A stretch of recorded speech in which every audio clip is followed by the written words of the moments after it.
This episode of The Clear Out was recorded on the 1st of June 2022 at home in Wicklow. And you'll hear me say at the start of it that I didn't know where it was going to go. But I kicked it off with 3 discussion points. One was about a revelation from my daughter. 2 was about a very large plant that has just been discovered in Australia. And 3 was in relation to a racist incident where a young black actress who is playing a part in the new Star Wars series on TV has been subjected to loads of racist abuse on social media. So I have a bit of a look at those 3 things before getting to the main topic of the episode this week, which turned out to be a big discussion about Ray Liotta and his career and his amazing charisma and acting chops, and how I've liked him for a very long time, and what he represented to me and what I liked about his acting. And I look at a couple of his bigger movies. One of those is actually Field of Dreams, which leads me to end up talking a bit about Kevin Costner and his journey, and how Costner sort of ended up representing certain boomer aspirations and fantasies. And so I talk a little bit about that as well. So all of that is coming up. What I failed to do in my discussion about Ray Liotta is mention 3 of his movies in which he gave 3 great performances, and they slipped my mind when I was recording, but I'll just quickly mention them now for the sake of completion. And they are Copland and Hannibal and Narc. Copland, directed by James Mangold; Hannibal, directed by Ridley Scott; and Narc, directed by Joe Carnahan. And Ray Liotta played members of law enforcement in each of those 3 movies, but 3 very different characters. And in Hannibal, played to darkly comic effect at the end of his participation in that story at the hands of Hannibal Lecter. Brilliantly done, but very heavy and sinister and scary in Narc. And a great good guy support to Sylvester Stallone in the cynical Copland, where Stallone plays the small town sheriff trying to keep law and order in a New Jersey suburb where most of the inhabitants are corrupt cops who work their day jobs in New York. And Sylvester Stallone comes up against all of them, but Ray Liotta is the one guy who kind of stands by him, and it's a very sympathetic character. So anyway, those 3 were omissions, which I wanted to correct here. So if you like movies and you like Ray Liotta, or Ray Liotta if you prefer, you'll really enjoy this episode. If you don't like him, you won't, so don't listen. But you've got this far, so maybe stick it out for a bit longer and see what appeals to you then. Okay, I'll see you there in 3 seconds. Bye. Ooh, not gonna change my mind, leaving the dream behind. Hi, my name is Dara Clear, and you're listening to The Clear Out. How are you? How's it going? Are you well? This episode is only going to last as long as my voice lasts. So it's been a week since I last sat down at the mic, and I've been sick ever since. I know it's terribly sad for all of us. Very big man pain. Some wild dose just attacked me starting a week ago today. And yeah, I've been putting off recording for as long as possible, so I'd have as much of my voice available to me as possible.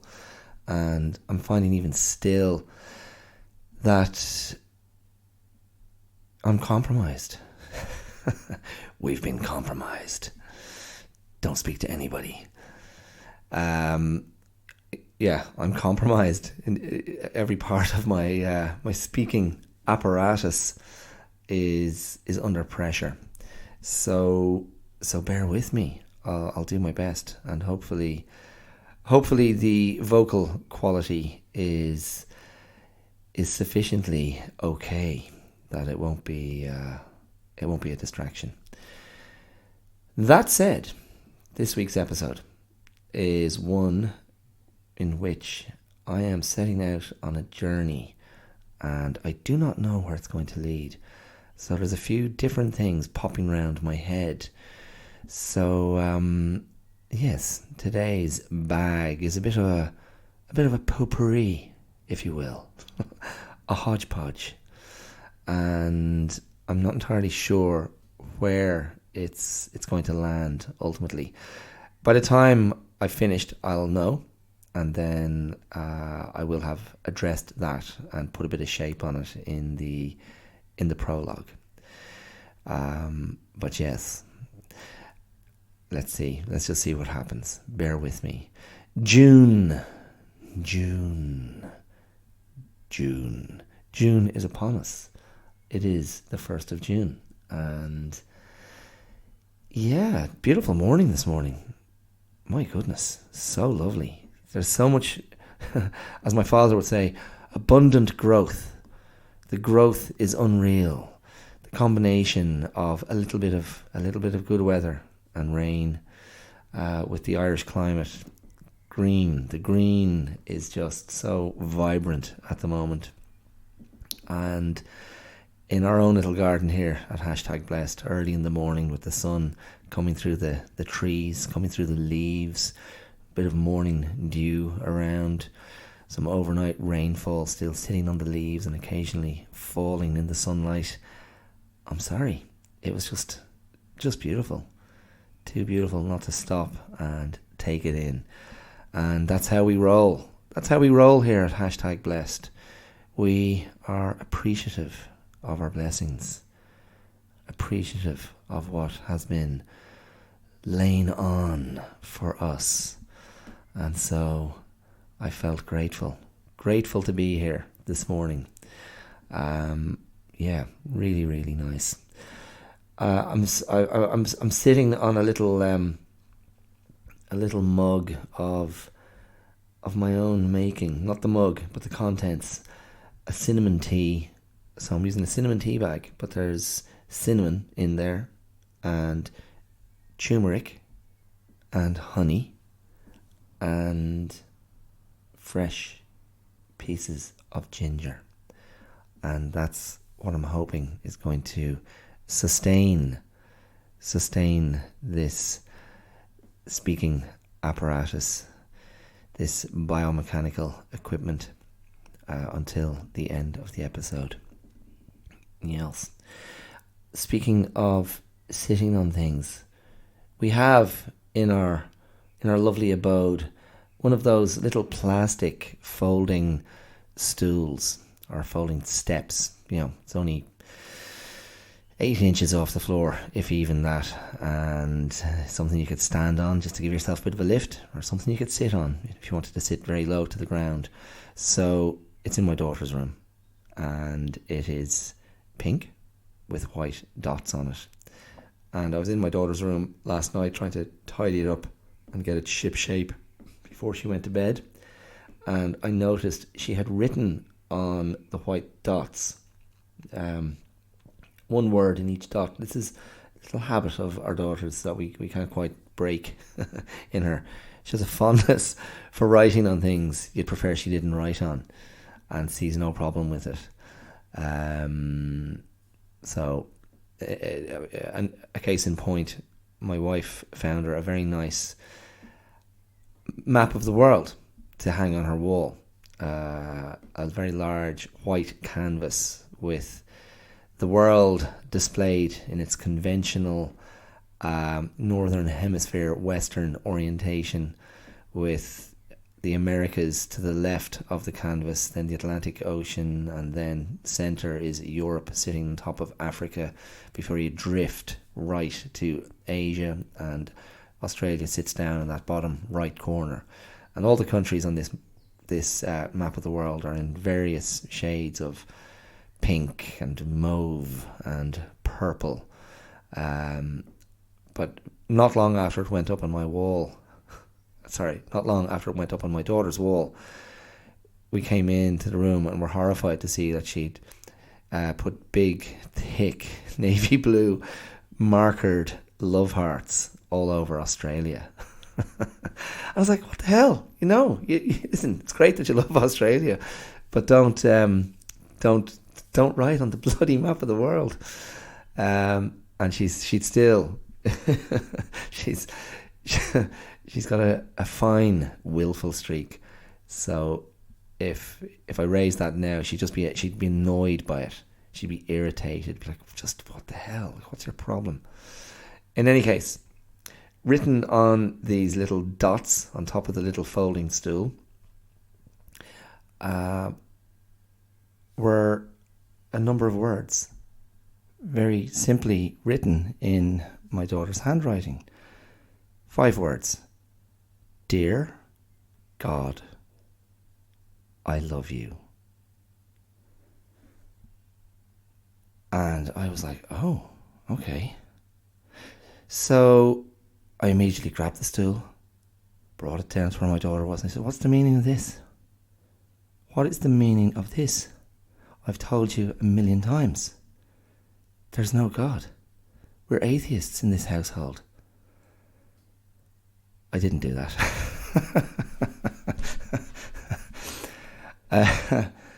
Maybe in Richard Dawkins's household they do that sort of thing. But in this household, we each plough our own furrow in areas of belief and faith. I think that's sacred. So I was quite struck. I was quite struck by what I came across, and I thought, well, look, this is pretty normal. This is very normal for kids to engage with this idea of God. And I certainly have memories of myself as a kid, and maybe at a similar age, around 8, occasionally praying. But it was always a bit of an experiment, really. I don't know if I really believed, and I certainly didn't invest enormous amounts of thinking space trying to decide whether or not God existed. But my daughter has a very sincere side, and I saw that written there, and I just thought, far out. This is I actually thought it was kind of beautiful. Once I got over my initial shock, I was like, it recalls what I was saying last week. It recalls what I was saying last week about how children meet the world, and that extraordinary capacity they have to be fully immersed in that engagement with whatever is the object of their fascination at that moment. And what my daughter wrote on the stool it sort of encapsulated that feeling for me. And I just thought, okay, so she's on that journey, and I mean, I'll ask her at some point. I'm curious. I mean, she may put God in a similar territory to Santa Claus, whom she still holds in extremely high regard and believes in very deeply, which is as it should be for an 8-year-old. Although she was telling me about a kid in school who was assuring everybody that it's their parents who put the tree, they put the presents out at Christmas. And my daughter was my daughter and others in her class were very disbelieving of this. And she rationalised that the kid in question, the whistleblower, if you will, she rationalised that, well, he's from India, so they probably don't celebrate Christmas in India. And I said, that's right. So, you know, different things are happening in different parts of the world, different cultures. So I was quite happy with the way she worked that one out. But there you go. Dear God, I love you until I don't. We'll see where that one goes. She'll work it out for herself. So, what else did I see today? I was just perusing the headlines, and a couple of things jumped out. One thing that jumped out was a headline from Australia. Something that Australia does really, really well is plants and animals. Apart from other things that, you know, are great about Australia, but the flora and fauna continue to gain notice for all the right reasons. I remember years ago as a kid, actually, I did a project, a school project on Australia, and I found such amazing images, and it was the colours, I think, that I was attracted to.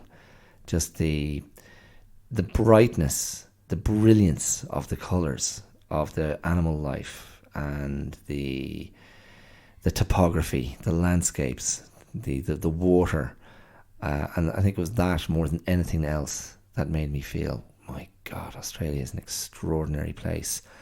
As I've spoken about previously, my general impression of Ireland and of what I saw of England on television was that really, and let's not forget, I was a kid growing up in the 70s and 80s, was that Ireland and England were very brown countries. Very brown. Muddy, wet, dark, brown, grey, depressed, and distinctly uncool.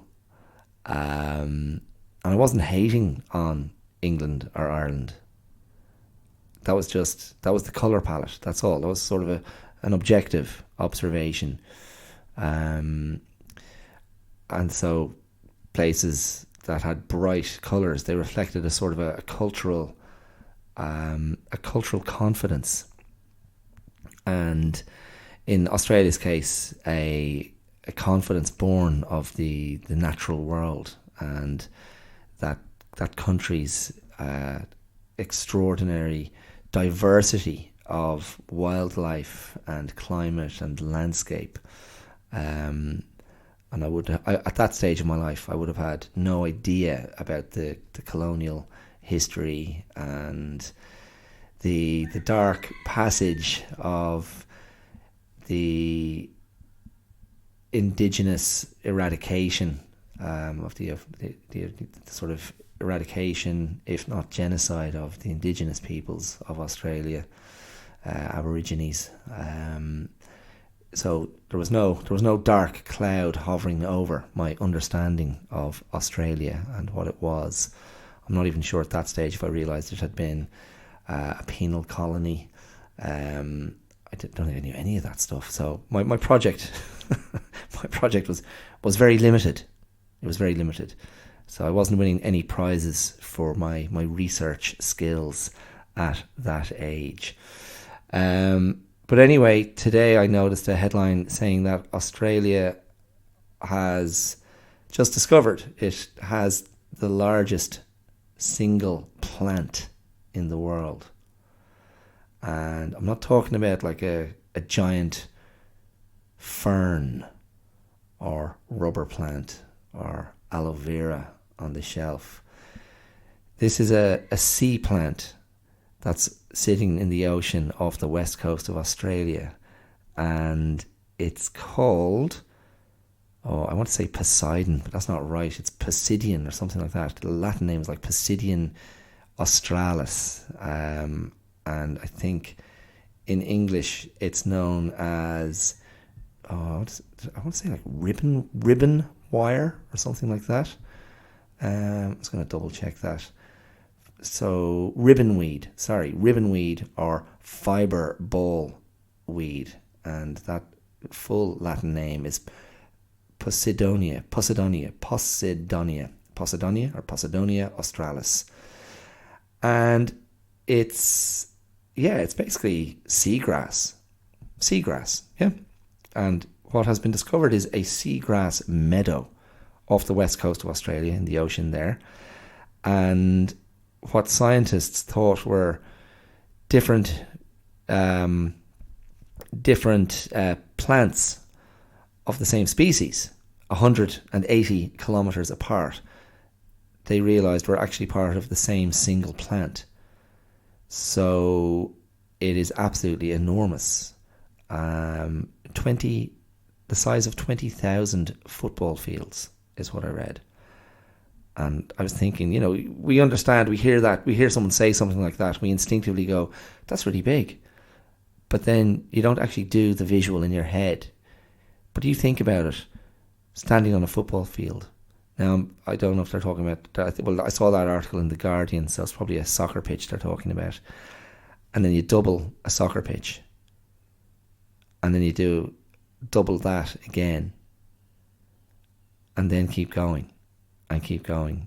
And keep going. And then you start to get a sense of, hold on, one single plant is covering this entire terrain. Later in the article, it said the plant was the same as the island of Manhattan 3 times over. So, don't know if you've been to Manhattan, but that's a pretty bloody big plant. So, well done, Australia, giving us something big and amazing. They reckon the plant is 4,500 years old.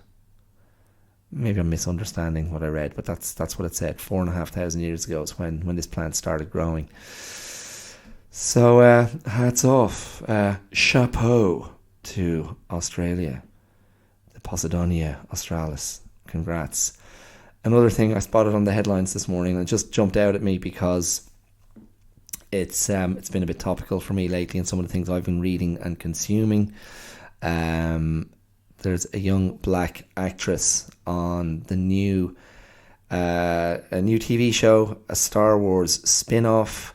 It is basically it's the adventures of Obi-Wan Kenobi, who famously in the first Star Wars movie in 1977 was played by Sir Alec Guinness.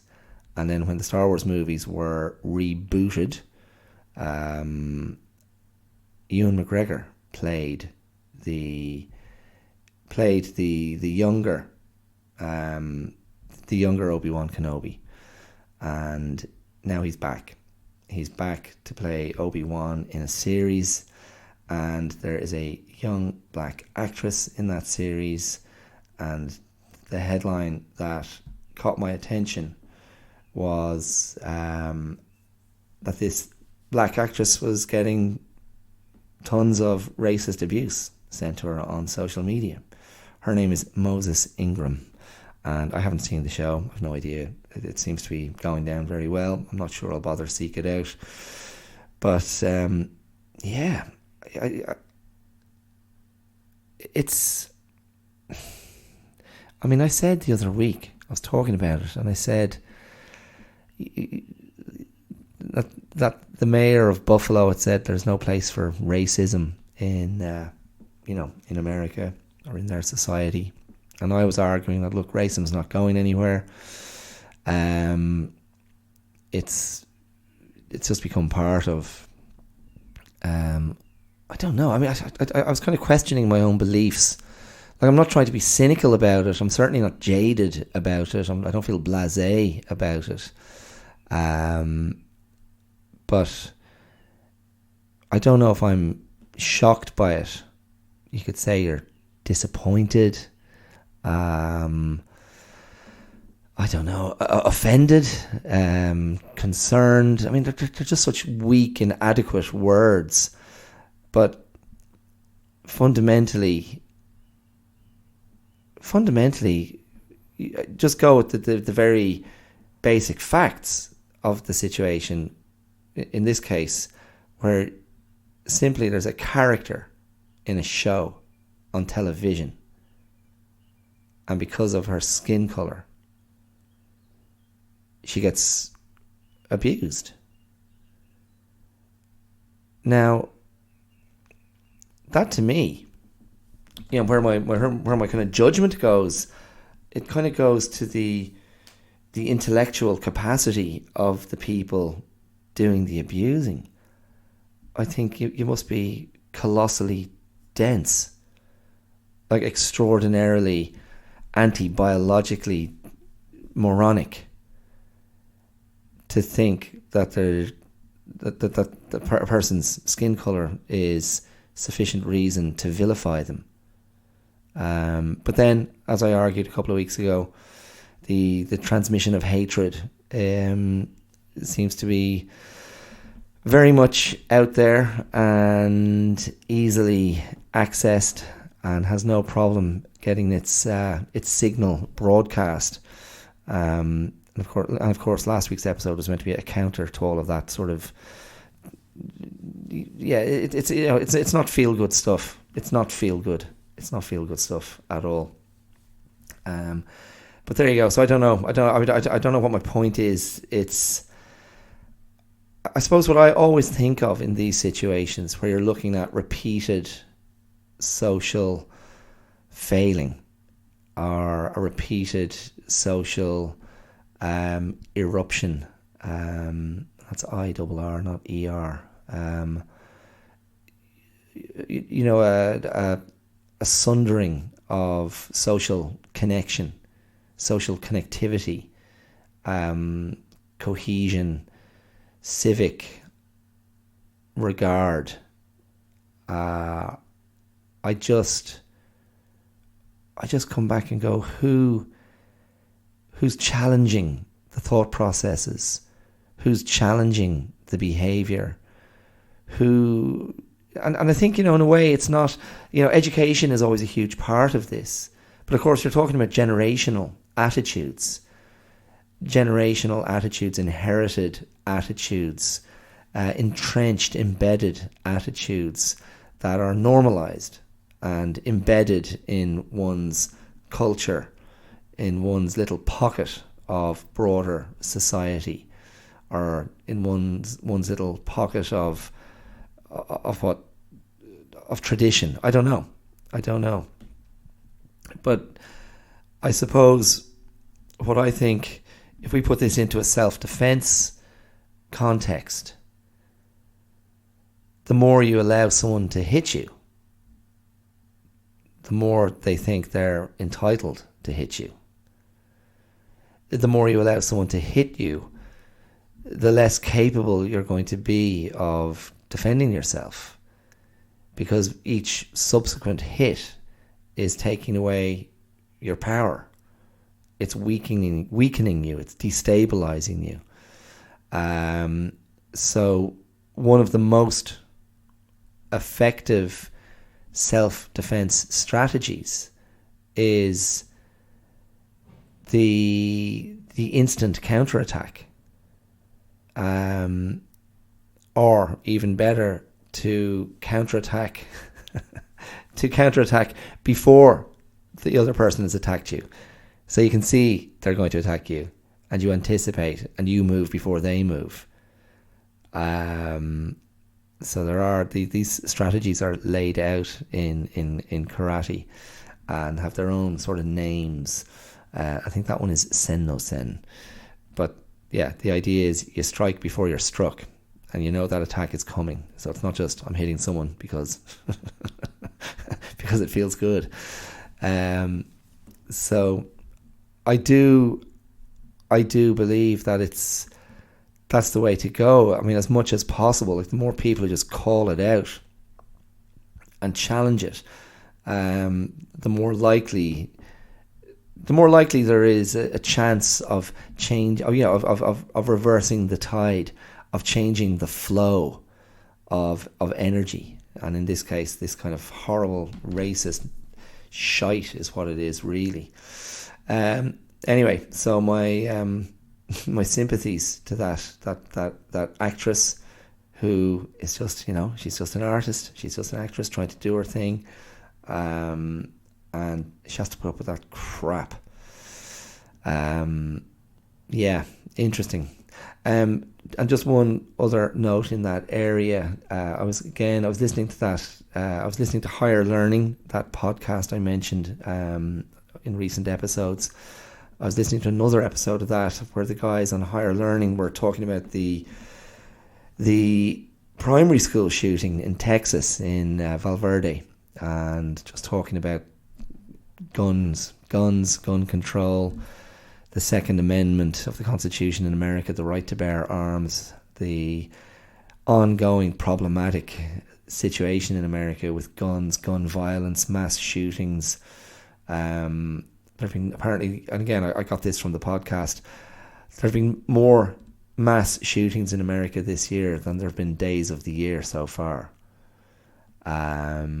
It's like that sort of stuff is mind blowing. But yeah, Van Lathan was talking about his relationship with guns and being in a tough community in Baton Rouge, Louisiana, where people, the way he described it, just a very, very deprived area of Baton Rouge, and guns just being a normal part of the sort of day-to-day living, the survival game.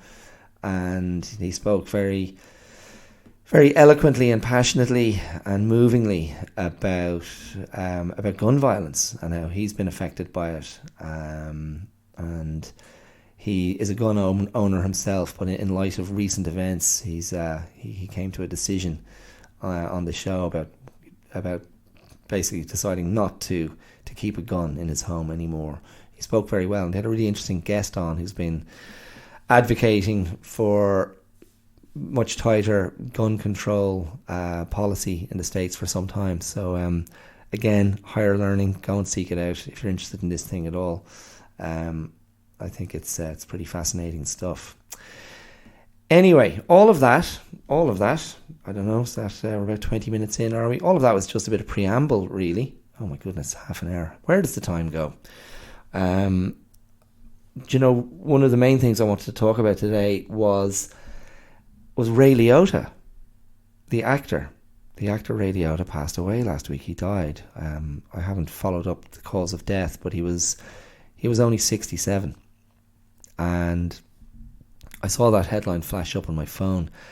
And it doesn't happen with every actor or artist or famous person or writer or whatever, but with some of them it does, and he was one of them for me. I just got that kind of kick in the gut, that little pang of instant sort of sadness, just that little jerk in your gut that goes, whoa, another one is gone. Prince and David Bowie, they would have been one as well. Philip Roth, funnily enough, when he passed away, I sort of felt that as well. I've really been a big fan of his writing for years and years. But Ray Liotta. I think he says Ray Liotta himself. An actor who just had such a compelling presence on screen.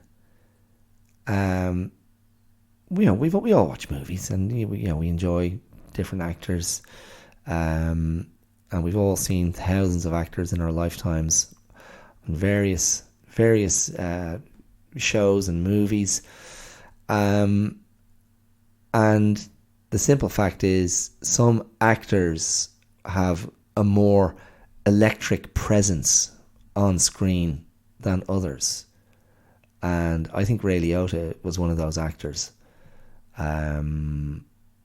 Denzel Washington is probably another. Brad Pitt is in a different category, for example. Like, Brad Pitt's a very attractive actor. He's a very attractive sort of energy and sort of languid kind of energy and easy persona on screen. And of course, a fine physical specimen. If you want to look at a good-looking man, Brad Pitt's there for you all day long. But Brad Pitt doesn't have an ounce of that fire and that energy and that emotionality that Ray Liotta had in spades. And no matter what he was in, he always brought this emotional weight and this effortless, very believable and very internalized backstory. It was always there. And as luck would have it, he was quite a compelling guy to look at, with those blazing bright blue eyes. Just a really cool, good-looking guy on screen. And I've taken in a few of his movies just to revisit what I liked about him so much. And one of the most obvious ones I could have gone for would have been Goodfellas, but I'd watched that relatively recently, so I didn't feel the need to revisit it. It's one of the movies that would be, has been most typically cited in the tributes and the obituaries. But as much as he is the driving force of that story, because he plays the narrator and he gives us the audience view of the mafia, and he's one of the trio of guys driving the action in that movie, the other two being Joe Pesci and Robert De Niro, and that movie was 1990, so I think he was around 35 then, and he's great in it. He's great, and he goes on this great journey and rises in the ranks as far as he can go, because he's not eligible to proceed higher in the ranks because of his he's got Irish in him. He's not fully Italian,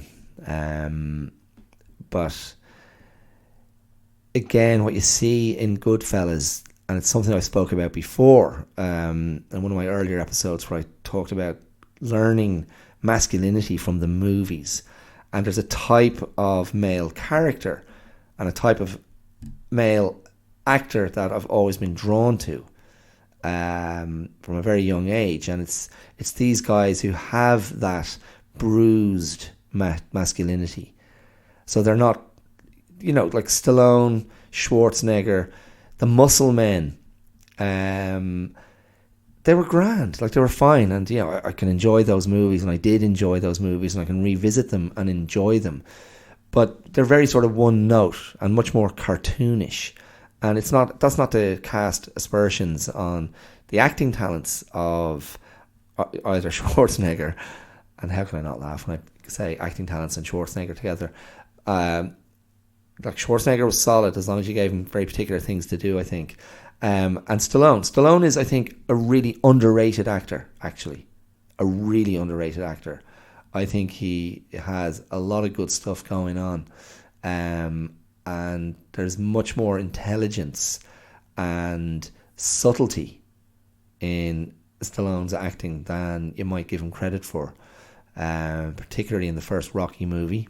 And then if you revisit, staying with the Rocky franchise, you could go back and watch Creed from a few years ago, where Michael B. Jordan plays the illegitimate son of Apollo Creed, and convinces an aging Rocky to train him, and he's lovely in that show, in that movie. But anyway, Liotta, he typified for me that kind of, the wounded soul in all the characters he played. He always had that sort of, he's either on the verge of incandescent rage or are very genuine tears of anguish. And I just always found him so attractive and so appealing. And he always just seemed to have integrity. His characters stood up, regardless of what they were doing. And maybe that's, and look, that's probably Ray Liotta's quality as a person. I mean, this is how movie actors work.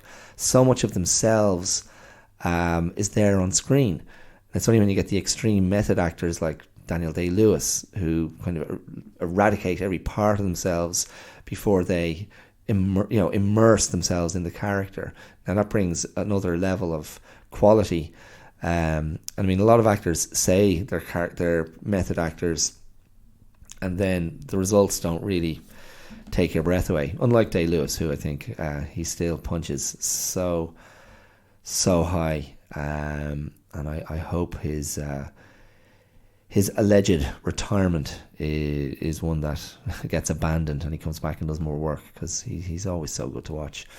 But Liotta, again, just a couple of movies that I'd like to talk about briefly. I went back and I rewatched a more recent movie, one from 10 years ago, called Killing Them Softly, where, I mean, that's basically a story of kind of small town, small scene kind of organised crime, low level stuff, but there are consequences if you mess up.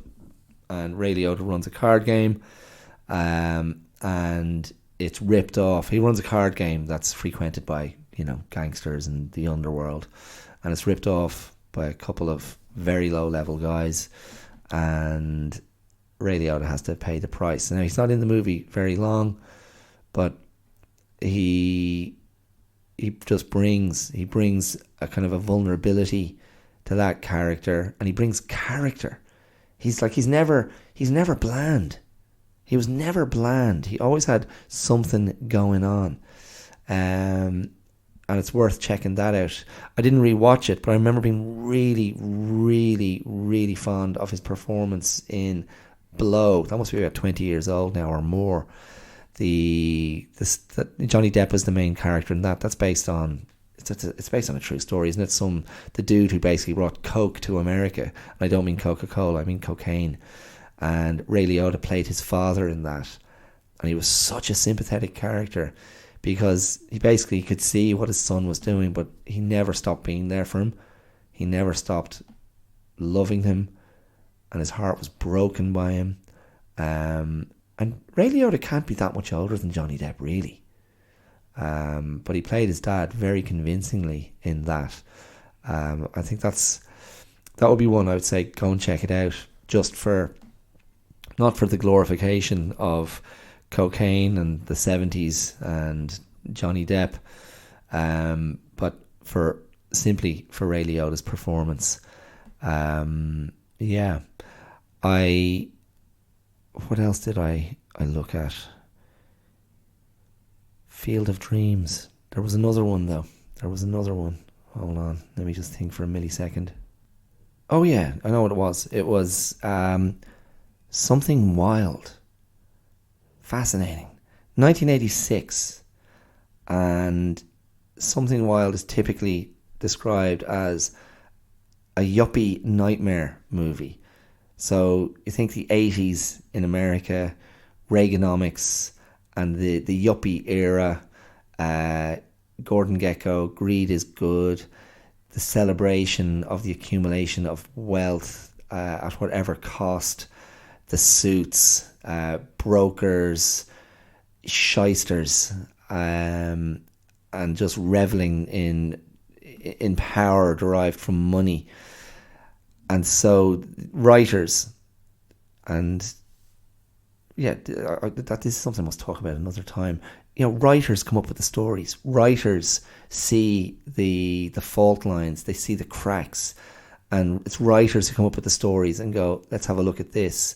And it probably, for whatever the social issues are at the time or the prevailing social dynamics, it's writers who get those stories and go, let's bring the lens in tight on this situation.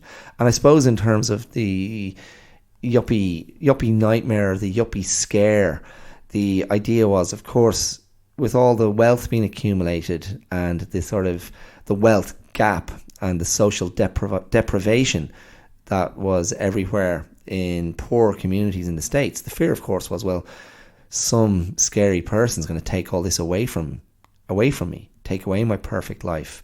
I mean, this is lampooned to great effect in Trading Places, going back a couple of years earlier, again, with Dan Aykroyd and Eddie Murphy. Dan Aykroyd is the yuppie, and these two very cynical financiers decide to swap the lives of Dan Aykroyd, the yuppie, and Eddie Murphy, the street hustler, the con man, to show, well, we can turn this black kid on the street into a polished money guy. And it's actually very funny. There's some really funny stuff in that.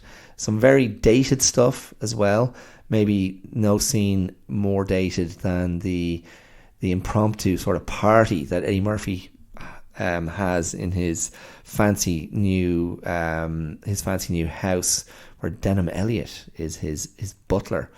And there's some wild early 80s, late 70s crazy disco dancing going on, with sort of street life, kind of pimpish figures in there as well. But the satire of the money scene and the yuppies is really hilarious. Dan Aykroyd rocking up to his tennis club at one point, and the girlfriends of the other guys just sitting around in their pastel shades, and Dan Aykroyd's old buddies in their tennis whites, just tutting at the state of him as he comes in some dubious coat off the street, and they won't help him. But it's a lovely little sketch. But anyway, this yuppie nightmare idea, Something Wild, directed by Jonathan Demme, who would later go on and do Silence of the Lambs, but was also well known for his facility for directing music. He famously did the Talking Heads documentary movie or concert movie, Stop Making Sense.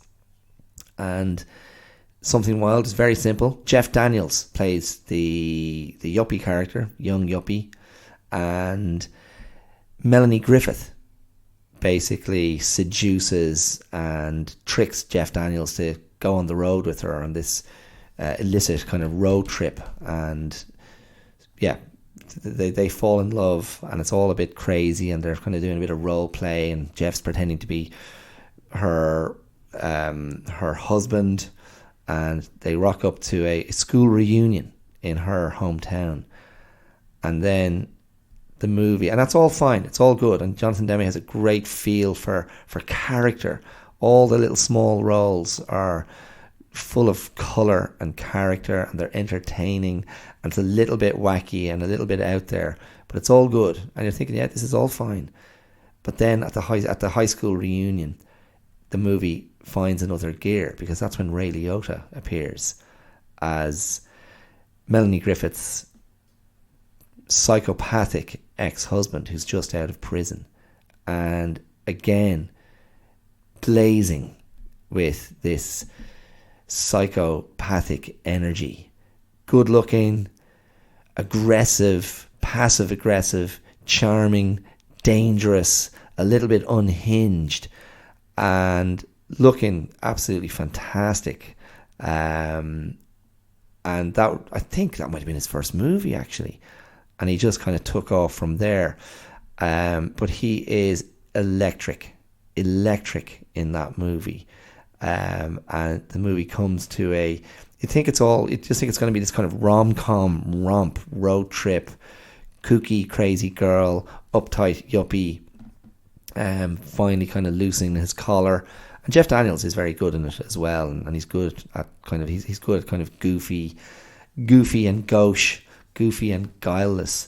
But Ray Liotta just grabs that movie by the throat and does not let go. And he's just got this great, sinister, dangerous edge without overdoing it. And then at the very end, when he comes a cropper, he plays it beautifully. And there's just this evident softness there as well. Really, really super. So go find that if you can. Something wild. Another movie in the same vein was from a year earlier was Martin Scorsese's After Hours, where a night of madness happens to Griffin Dunn, and that's a trip. That movie, you should go back and check that one out. But anyway, I mentioned before the other Ray Liotta movie I decided to watch, and it's not thought of as a Ray Liotta movie. It's 1989's Field of Dreams.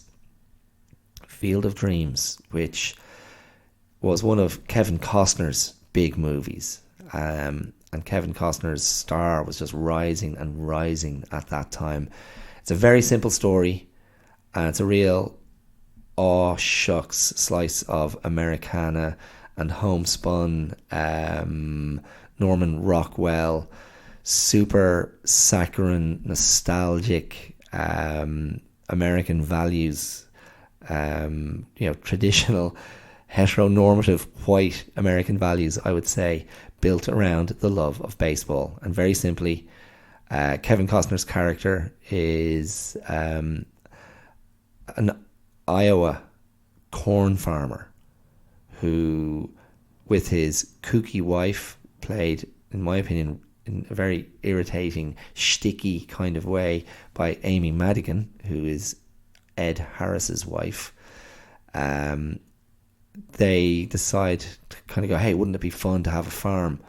So they buy this corn farm in Iowa, and Costner's character hears voices in the cornfield that convince him to excavate the cornfield and put a baseball pitch there. And that's what he does. And fundamentally, it's a bit of, it's sort of it's a magical fantasy movie whereby the baseball pitch attracts the ghosts of former baseball players, former disgraced baseball players, or players with their careers cut short for one reason or another. And he builds the pitch, and the first player to appear is Shoeless Joe Jackson, who was one of the Chicago White Sox team that were accused of throwing the World Series in, I want to say 1919. I wasn't there, folks. I just looked it up.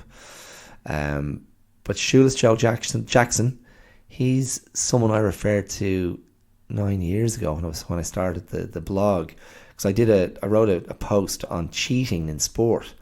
It was after Lance Armstrong had been exposed for the drug cheat and the kind of pathological liar that he was, and I just wrote a piece reflecting on that.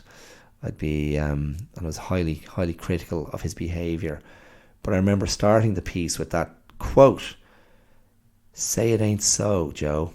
And apparently, it might be apocryphal, but apparently that's what a little kid said to Shoeless Joe Jackson, the baseball player, when he emerged from court after being found guilty of throwing the World Series. And he was a highly regarded figure, a highly regarded baseball player, and the kid just looks up at him with those misty eyes and says, say it ain't so, Joe." And in a way, Field of Dreams is, it's a redemption story, and it's a way, I suppose, it's a very treacly, saccharine, overly sentimental movie, and I find it to use a buzzword of the day, I find it a little bit problematic now. I was a huge Kevin Costner fan back in the day.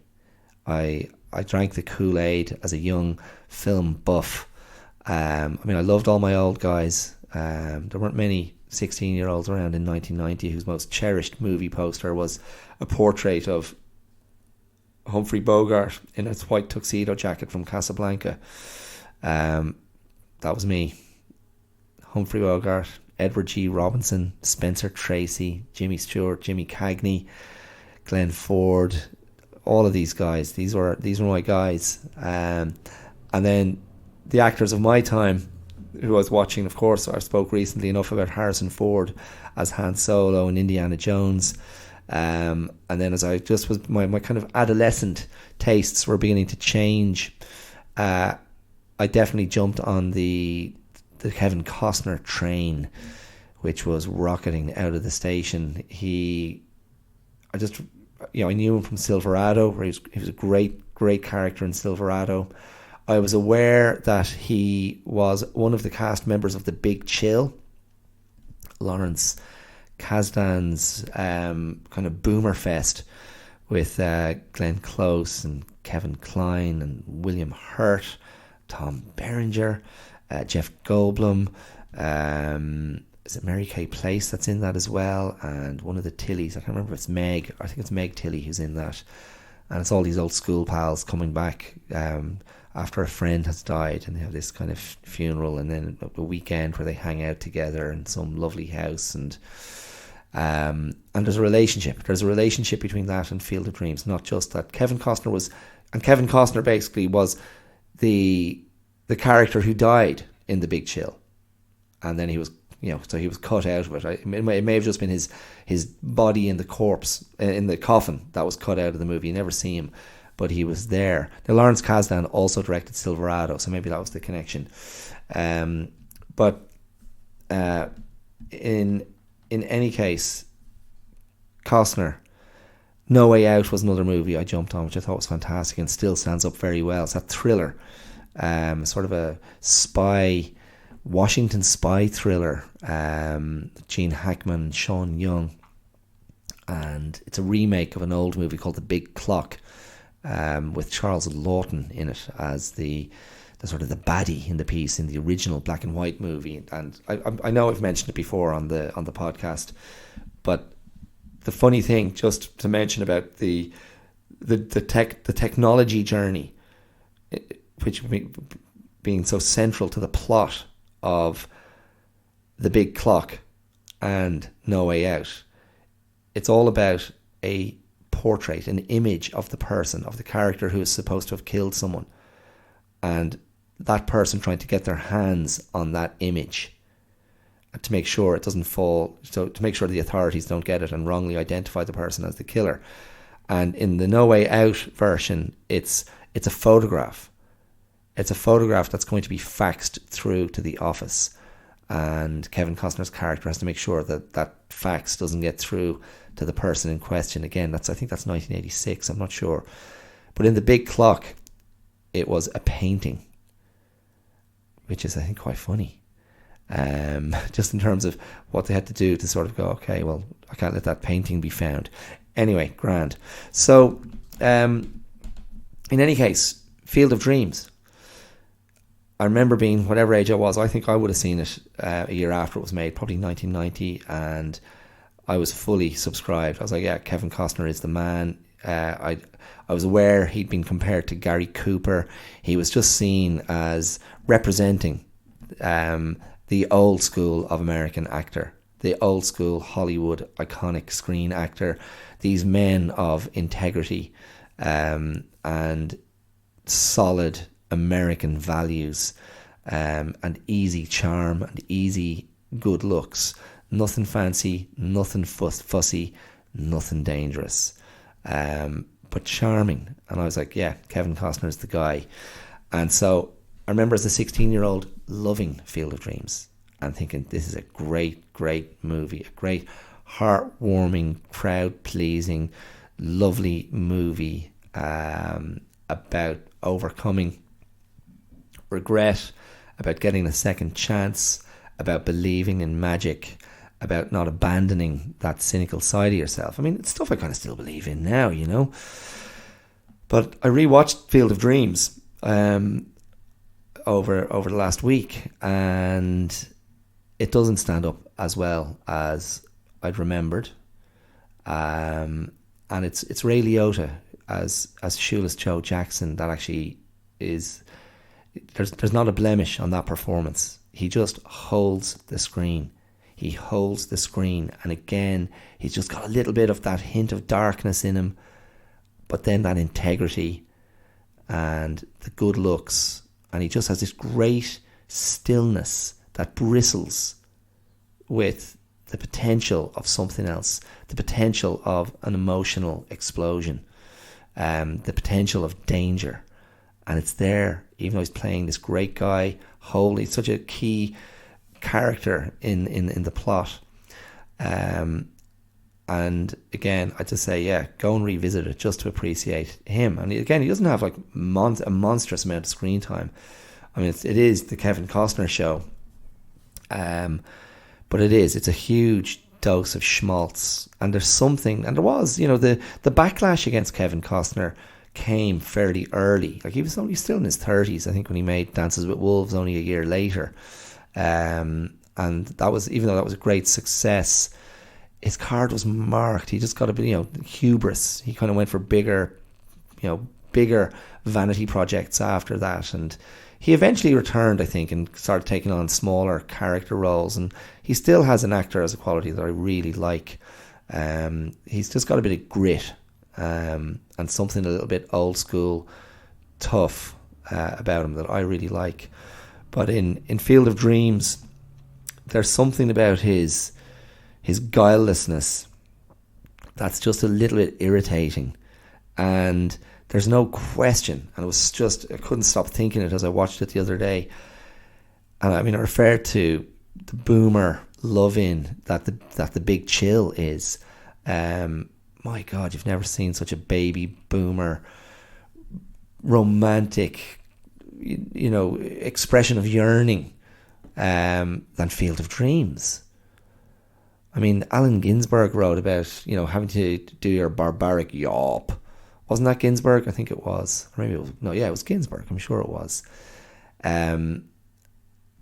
This is kind of the antithesis of that. It's the antithesis of the breakout.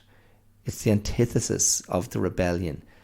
It's so unbelievably safe, and the values are writ so large across every aspect of the story, and it's so drenched in nostalgia and the conviction that this moral code and vision of what an integral American experience is, it's so convinced that that's wrapped up in baseball, which has been riven with corruption historically. It's extraordinary stuff. And the boomer aspect, of course, is that Kevin Costner's character, who is, textbook boomer, born after the war, came up in the 60s, acted out, didn't get on with the da or the parents or their values, and now as an adult who's a parent himself has regrets that he didn't win his father's approval, regrets that he didn't have that loving connection with his father, that generation, the men of the war, who, on whose shoulders America was built, and it's played out really literally in Field of Dreams until the very end sequence. And again, as I say, there are still things about this movie that work, and James Earl Jones is in it as this reclusive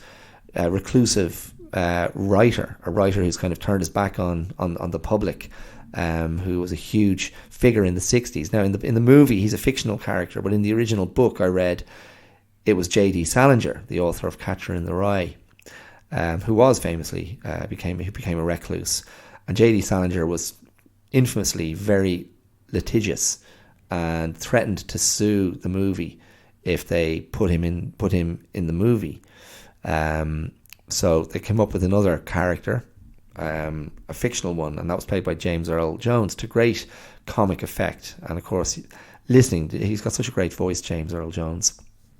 Of course, he was the voice of Darth Vader, but yeah, he's very good, and his dynamic with Costner is actually very good in the movie. And Burt Lancaster rocks up at one point. I think it was his last movie. And it's funny because Burt Lancaster does a thing that I can't remember if it was in Wayne's World or Wayne's World 2, but they lampooned that idea of the great aged Hollywood actor appearing for a moment to bring enormous gravitas and presence to a tiny scene in a movie. And I know in whatever Wayne's World movie it was, they stopped the movie as a scene was playing out, or the guys run into a garage to get something, and they get directions from an old timer serving them, and then they stop the movie and go, no, we can do better than this, let's get this guy out of here. And then they bring in Charlton Heston who just hams it up and, you know, does this really overindulgent, you know, gravelly old man. But in fact, Burt Lancaster is just slathering on the old school charm and Hollywood presence for his not insignificant part in the movie. And I was going, this is what Wayne's World we're slagging off a few years later. But yeah, I don't know, it's a funny thing. Like, I was trying to think about the you know, movies, the stories that movies tell, and the characters that jump out at us from particular movies. It's so contextual. They're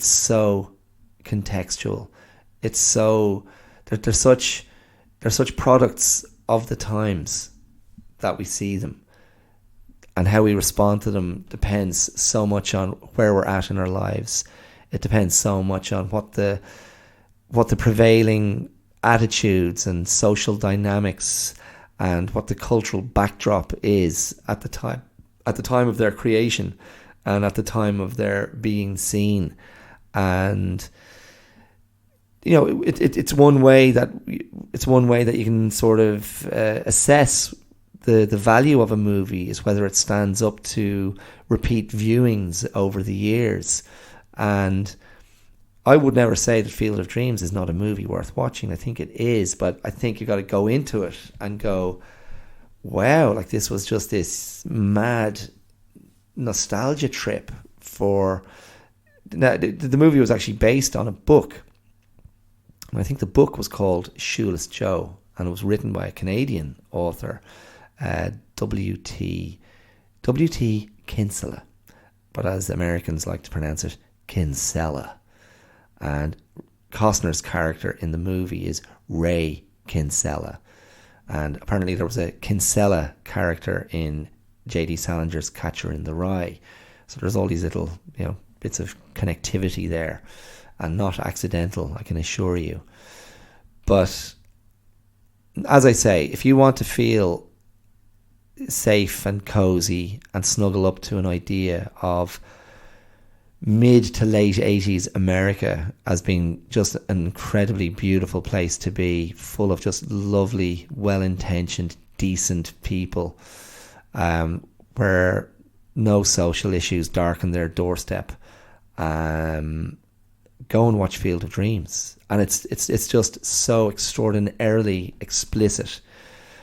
Twice in the movie, one of the ghostly baseball players says to Kevin Costner, "Is this heaven?" And Costner says, "No, it's Iowa." The first time he says it to Shoeless Joe Jackson, and the second time he says it to a solitary baseball player who's still on the field. Ray Liotta's walking off back into the cornfield where they vanish, and he says, "Hey, why don't you basically go talk to that guy?" And the player turns around, and it's Costner's dad. And then you realize that's the whole point. That's the whole point of the story. It's all about reconnecting with his father and feeling that love and atoning for the rift, atoning for the rejection of the value system. And how do they reconnect? By playing catch. And that's really where the movie concludes, with Costner going, "Hey Dad, you want to have a catch with me?" And it's like, "Sure, son." And they throw the ball back and forth in this hallowed piece of iconography, really. The iconic image of my dad never, throwing the ball with me in the backyard, and baseball being the game that represents America, more so than American football, more so than basketball. So even almost as a sort of an artifact of cultural anthropology, it's fascinating. And it's fascinating to kind of put it into that context of how many white American men would just go weak at the knees watching that movie. And if don't take my word for it, what you can do is, if you like, go and seek out one of my favorite podcasts, which is The Rewatchables. The Rewatchables, as I've told you before, fantastic podcast. If you like movies, and you want to listen to people who are just madly enthusiastic about movies, and they aren't snobby about it, they just love movies. And on The Rewatchables, those guys who are journalists, sports journalists who love movies, and movie journalists who love movies and sports, maybe, men and women, all driven by Bill Simmons, who came up in sports journalism, but was also someone who has a huge love of movies. And they take movies, mainly movies from the 80s on, and revisit them. And they have one on Field of Dreams, which you can find on Spotify. And you'll get a good dose of it. And it's funny, it's almost a year ago that I was talking about The Natural, and the book The Natural, and the movie The Natural with Robert Redford, a baseball movie. And I was again talking about this idea of the sentimentality, almost a sort of a religious level, cultural fervour and affection around The Natural and baseball. And I was putting it into the context of our relationship with sentiment, and what sentiment says to us, where it's located in our culture and in our thinking. And yeah, I'm not sure. I mean, it's. And as the point I was making then and again now is, for many Americans, it's located in certain depictions of baseball, in the movies, certainly. And I was trying to work out for myself where my own and it's cultural sentimentality. It's, of course, it's individual sentimentality that then, via the communal experience, becomes a collective sentimentality. And then it becomes an artifact of cultural truth. And I was trying to kind of put my finger on what I find hits the same spot for me if I'm reflecting on Irish culture. And I struggle. I'm going to have to revisit that. That's probably an entire other episode's worth of reflection. Because it's not, I don't know, it's strange. I mean, the thing is, it's, what's it connected to? So in the case of what I was talking about with Field of Dreams, and The Natural, it's connected to an American nostalgia for maybe a desire for, we should have stopped the clock there, because that's when things were perfect. Now, it's a flawed vision. It's got a blind spot, as I said. I think it's a very white vision of a perfect America. Let's not forget, baseball was incredibly racist, and black people weren't allowed to play. It was, Jackie Robinson was the pioneering player who broke through. There's a movie about that as well, which you can check out, with the Chadwick Boseman and Harrison Ford. What's it called? Something 42, because 42 was his number. But you can look that up. Just look up Jackie Robinson movie, Chadwick Boseman, and you'll find it. Yeah, and again, quite a bit of sentimentality in that, but at least you're getting a little bit of the socio-political context. So then I'm asking myself, in Ireland, when I think of Irish history, I'm not sure. Because nothing comes to mind when I think, we should have stopped the clock there and fixed that part of Irish culture in aspic. Fixed it, and then we can go and wallow and cry sentimental tears of nostalgia at the altar of that image or of that particular iconography. I don't know. I mean, I would probably be more stirred by looking at Irish history and Irish parliamentarians attempting to stand up to empire and make a claim for Irish sovereignty. That would probably move me more. Maybe speeches of Daniel O'Connell or Parnell, maybe going back to revisit the pain of the treaty that was offered to Ireland after the War of Independence and what that cost was, which in many ways we're still paying for. I have that sort of small island mentality, the small island syndrome and the underdog mentality. So that stuff would stir me, acts of defiance. And so when, I suppose if you think, you go back to the, for me, growing up in the 80s and seeing someone like Barry McGuigan do very well in boxing, I'd probably have a bit of sentimentality for that. Athletes like Eamon Coughlin and John Tracy, perhaps. And seeing young Irish actors doing well at that time, seeing Gabriel Byrne emerge and become a face in Hollywood movies, or Liam Neeson, like that sort of stuff would have struck me. And you can't regain that because Ireland isn't that anymore. Ireland has a much more sort of international sense of itself. And because we've continued to sort of probably punch above our weight in many areas internationally, in finance and business and in the arts especially,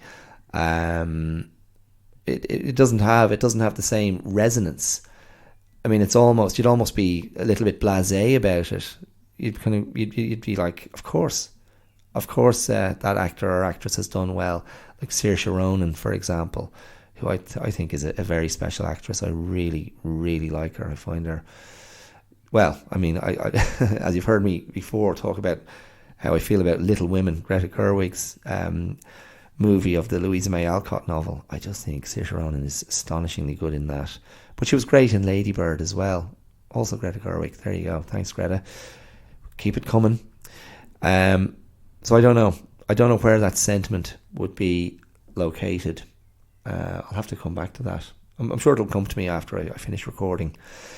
Anyway, look, there you go. I'm going to wrap it up here.